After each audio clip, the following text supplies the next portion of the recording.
امریکہ نے پاکستان اور بھارت کے درمیان جنگ کے خطرات ٹالنے کے لیے کوششیں تیز کر دی ہیں۔ امریکی وزیر خارجہ نے دونوں ممالک کی قیادت کو صبر و تحمل کے مظاہرے اور خطے کے امن پر توجہ دینے کا مشورہ دیا ہے۔ وزیر اعظم شہباز شریف نے مارکو روبیو سے گفتگو میں بھارت کا مکار چہرہ بے نقاب کرتے ہوئے اصل حقائق سامنے رکھ دیے۔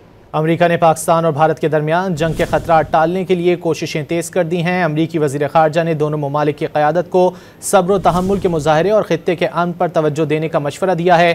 وزیر اعظم شہباز شریف نے مارکو روبیو سے گفتگو میں بھارت کا مکار چہرہ بے نقاب کرتے ہوئے اصل حقائق سامنے رکھ دیے۔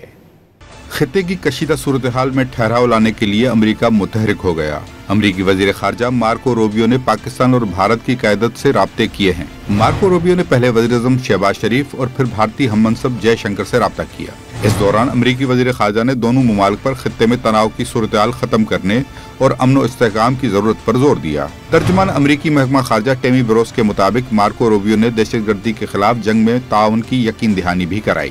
ادھر وزیر اعظم شہباز شریف نے امریکی وزیر خارجہ سے گفتگو پہلگام واقعے کو پاکستان سے جوڑنے کی کوششیں یکسر مسترد کر دیں۔ وزیر اعظم نے اصل حقائق سے آگاہ کرتے ہوئے بھارت کے غیر ذمہ دارانہ رویے کو خطے کے امن کے لیے خطرناک قرار دیا۔ شہباز شریف نے امریکہ سے اشتعال انگیز بیانات رکوانے کے لیے بھارت پر دباؤ ڈالنے کا بھی مطالبہ کیا۔ انہوں نے بھارت کی آبی جارحیت کی مذمت کرتے ہوئے باور کرایا کہ مسئلہ کشمیر کا پرامن حل ہی جنوبی ایشیا میں پائیدار امن کا واحد راستہ ہے۔